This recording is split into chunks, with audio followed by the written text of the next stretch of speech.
Hello friends, welcome to our channel RDY Ankur. और अब हम स्टार्ट करने जा रहे हैं आज से SSC CGL 3 और मेन। और जहाँ तक कि SSC CGL ही नहीं, चाहे कोई भी एग्ज़ाम हो जिसमें आपको मैथ आने वाली हो और आपको चाहे आप मैथ में कितने भी इंटेलिजेंट हो, चाहे आप मैथ में कितने भी डल हो, चाहे आप स्टार्टिंग कर रहे हो, आप बिगिनर हो मैथ में, तो आपको हम इस तरीके से पूरी की पूरी मैथ पढ़ाने वाले हैं कि आपको 1% भी दिक्कत ना आए। आपके सारे के सारे कंसेप्ट यहाँ पर क्लियर किए जाएंगे, जिससे कि आप भविष्य में कभी भी कोई भी एग्ज़ाम देने बैठेंगे तो आपको 1% भी किसी भी चीज़ को समझने में बिल्कुल भी दिक्कत नहीं आएगी। चाहे वो बच्चा हिंदी मीडियम का हो, चाहे वो इंग्लिश मीडियम का हो, हर कोई बहुत ही सिंपल और आसान वे में मैथ को अब समझ सकेगा मेरी वजह से। तो मैं आपको बहुत ही आसान और सिंपल वे में इस तरीके से मैथ पढ़ाऊंगा कि आप किसी भी तरह के कॉम्पिटिटिव एग्ज़ाम को क्रैक कर सकें, अगर आप मैथ जानते हैं तो। ठीक है, तो चलिए हम स्टार्ट करते हैं। सबसे पहला टॉपिक आता है नंबर सिस्टम के बारे में। अगर हम मैथ के बारे में पढ़ रहे हैं तो सबसे पहले तो हमें नंबर के बारे में पता होना चाहिए कि हमारी जो संख्या पद्धति है, नंबर सिस्टम हिंदी में क्या बोलते हैं, संख्या पद्धति बोलते हैं। तो नंबर सिस्टम संख्या पद्धति होती है, वो किस तरीके से काम करती है। तो सबसे पहले हम इसके बारे में इसमें जो पढ़ेंगे वो हम पढ़ेंगे डेसिमल सिस्टम, यानी कि दशमलव पद्धति। ठीक है, अगर हिंदी में कहा जाए तो क्या कहते हैं, दशमलव पद्धति कहते हैं। इसके अंदर जो होता है 10 डिजिट्स ही काउंट होती हैं, 10 ही डिजिट्स ऐसी होती हैं जिनको हम पढ़ते हैं। 10 डिजिट्स कह लीजिए या हिंदी में 10 अंक कह लीजिए। और वो अंक के डिजिट्स कौन से होते हैं, वो होते हैं 0, 1, 2, 3, 4, 5, 6, 7, 8, 9। ठीक है, जैसे कि एग्जाम्पल के तौर पर हम अगर बात करते हैं यहाँ 4, 5, 6, 7। ठीक है, 4, 5, 6, 7 कोई नंबर है, 4567 हिंदी में बोले तो नंबर है। तो हमसे कहा जाए कि फेस वैल्यू ऑफ 5 निकालनी है, फेस वैल्यू ऑफ 5, या फिर हिंदी में बोलूँ तो 5 का अंकीय मान निकालना है। तो याद रखिए कि वो नंबर कहीं पर भी लिखा हुआ हो, वो जैसा है वैसा का वैसा ही वो नंबर आ जाता है फेस वैल्यू में, अंकीय मान में। यहाँ पे गौर करूँ तो आप सब लोग जानते हैं कि इसे हम इकाई, दहाई, सैकड़ा, हजार ऐसे गिनते हैं। ठीक है, अगर मैं इंग्लिश में बोलूँ तो यूनियन, टेंस, 100, 1000 इस तरीके से काउंट करते हैं। तो फेस वैल्यू में क्या होता है, हम यूनियन, टेंस, 100, 1000 या इकाई, दहाई, सैकड़ा, हजार काउंट नहीं करते हैं। जो वैल्यू जैसी है वो वैसी की वैसी आ जाती है। तो फेस वैल्यू या अंकीय मान निकालना है 5 का, तो वो क्या होता है, 5 ही रहता है, चाहे वो यहाँ पे किसी भी जगह पे हो, चाहे वो यहाँ पे सैकड़े की जगह पे हो या करोड़ की जगह पे लिखा हो, यानी कि कहीं पर भी लिखा हुआ हो, हम उसे क्या करेंगे, फेस वैल्यू या अंकीय मान हमेशा सेम टू सेम ही रहता है। जैसे कि अगर मैं सिंपल बोलूँ तो 7 की फेस वैल्यू 7 रहेगी, 6 की फेस वैल्यू 6 रहेगी, 5 की फेस वैल्यू 5 रहेगी और 4 की फेस वैल्यू क्या होगी, 4 ही रहेगी। हिंदी मीडियम वाले जो बच्चे हैं वो प्लीज इंग्लिश में भी समझने की कोशिश कीजिए, जैसे कि आपका इंग्लिश का जो पार्ट है वो भी काफी अच्छा सुधरने लग जाए। ठीक है, अगर बहुत से अच्छे होते हैं वो सोचते हैं हम तो हिंदी मीडियम वाले हैं, हम कभी इंग्लिश नहीं पढ़ पाएंगे।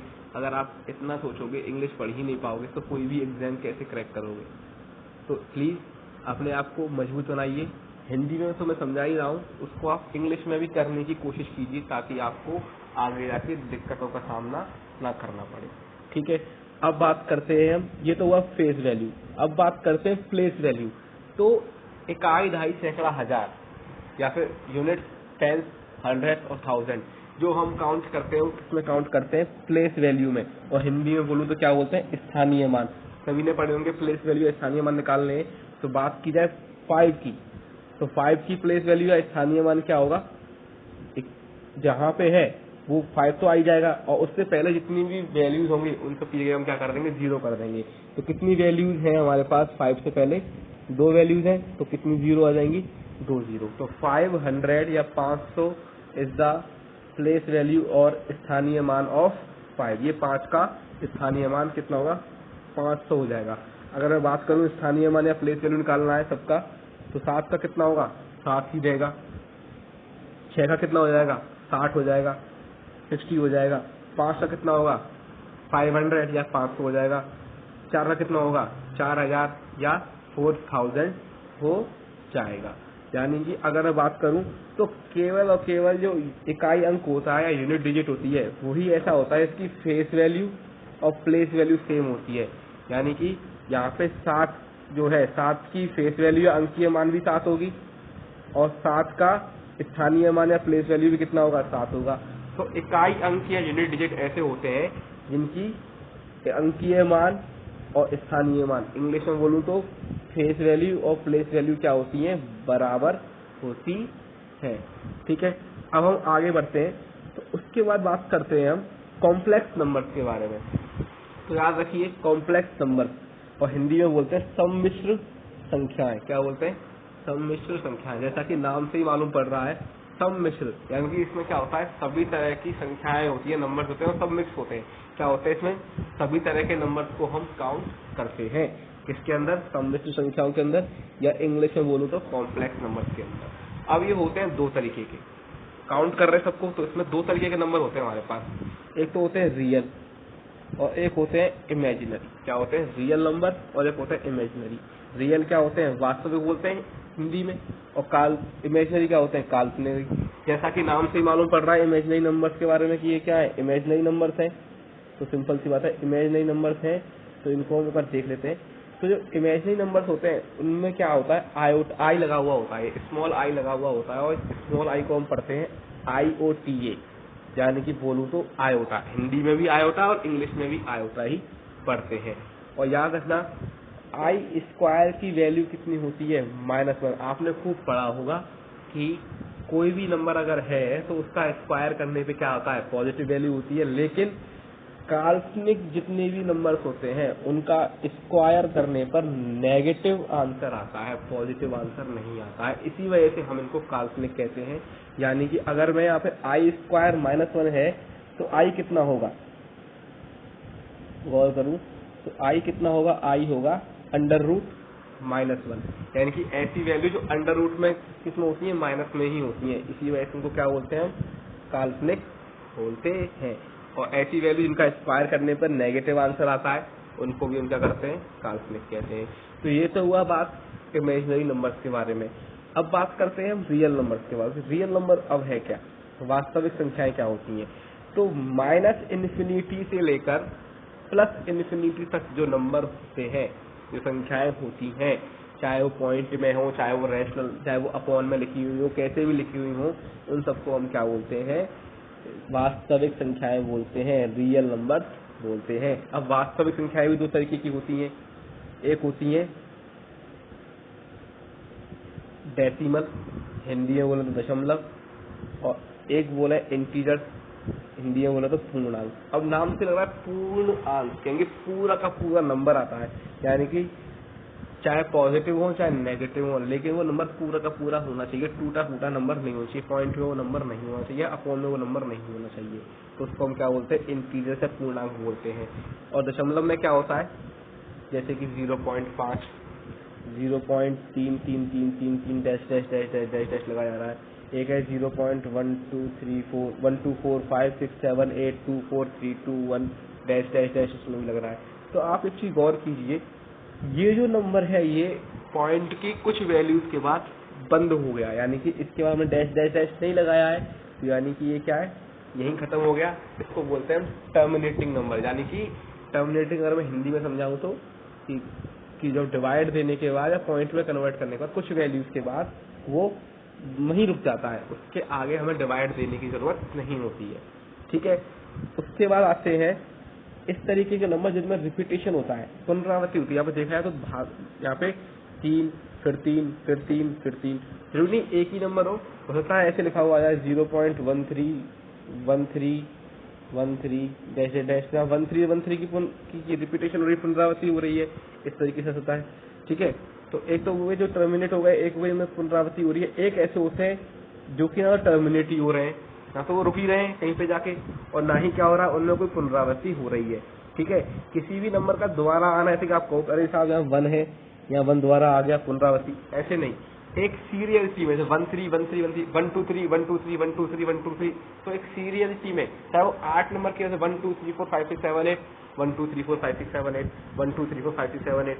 तो यहाँ पे पूरे के पूरे ग्रुप का एक ग्रुप क्या हो रहा है, यहाँ पे एक नंबर से होगा, जैसे कि यहाँ पे एक नंबर ही हो रहा है, 1 3 1 3 है, तो क्या हो रहा है 1 3 1 3 का मतलब है कि पूरा का पूरा 2 वैल्यूज का ग्रुप हो रहा है, 3 वैल्यूज का ग्रुप हो, 8 वैल्यूज का ग्रुप हो, 12 वैल्यूज का ग्रुप हो, लेकिन पूरा का पूरा ग्रुप होना चाहिए, रिपीट होना चाहिए।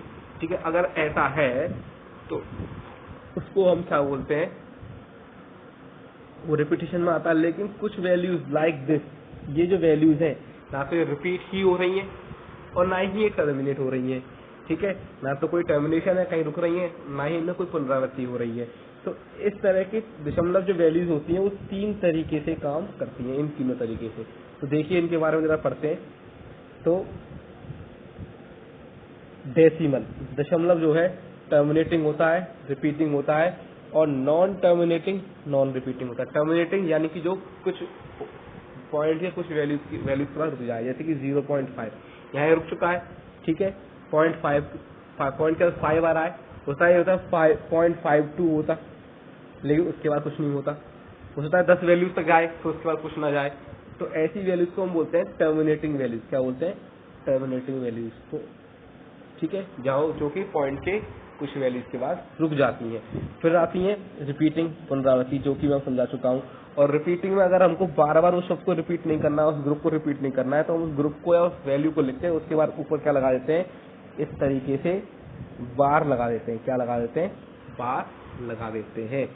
ठीक है, बार लग गया। लेकिन जो ये नंबर है नॉन टर्मिनेटिंग नॉन रिपीटिंग, ना तो टर्मिनेट ही हो रहे हैं ना रिपीट ही हो रहे हैं, तो अब बनता है यहाँ से फिर से 2 नंबर का ग्रुप। तो ऐसे नंबर जो कि टर्मिनेट भी हो रहे हैं और रिपीट भी हो रहे हैं, ऐसे नंबर जो कि क्या हो रहे हैं, टर्मिनेट भी हो रहे हैं और रिपीट भी हो रहे हैं। तो अब मैं गौर करूं, मैं इस नंबर को अगर मैं 0.5 है तो मैं क्या करूंगा, 5/10 लिख दूंगा, तो यानी कि ये P/Q की फॉर्म में कन्वर्ट हो गया। तो can be written as P/Q form, या फिर P/Q की फॉर्म में लिख सकते हैं इसको हम। ठीक है, अगर ऐसी बात करूं, इस नंबर को भी जिसमें बार लगा हुआ होता है, इस तरीके से इन नंबर को भी हम P/Q की फॉर्म में लिख सकते हैं। और कैसे लिख सकते हैं, हम इसे अगली आने वाली वीडियोस के अंदर देखेंगे। लेकिन इतना जान लीजिए कि इनको भी हम P/Q की फॉर्म में लिख सकते हैं। और जिन नंबर्स को हम P/Q की फॉर्म में लिख सकते हैं, आपने पढ़ा होगा कि उनको हम परमेय संख्याएं कहते हैं, और इंग्लिश में बोलूं तो रैशनल नंबर्स कहते हैं, जिनको हम P/Q की फॉर्म में लिख सकते हैं। जैसे कि बात करूं 22/7, ये तो है ही P/Q की फॉर्म में, तो हो ही जाएगा रैशनल नंबर। 0.6 पॉइंट रहने के बाद अपॉन में 10 100 ऐसे लिख लेते हैं, उससे भी क्या होता है, ये भी हो जाएगा रैशनल नंबर। बार लगा हुआ है तो वो भी रैशनल नंबर होता है, और इस तरीके से लिखा हुआ है अपॉन में, वो तो है ही है।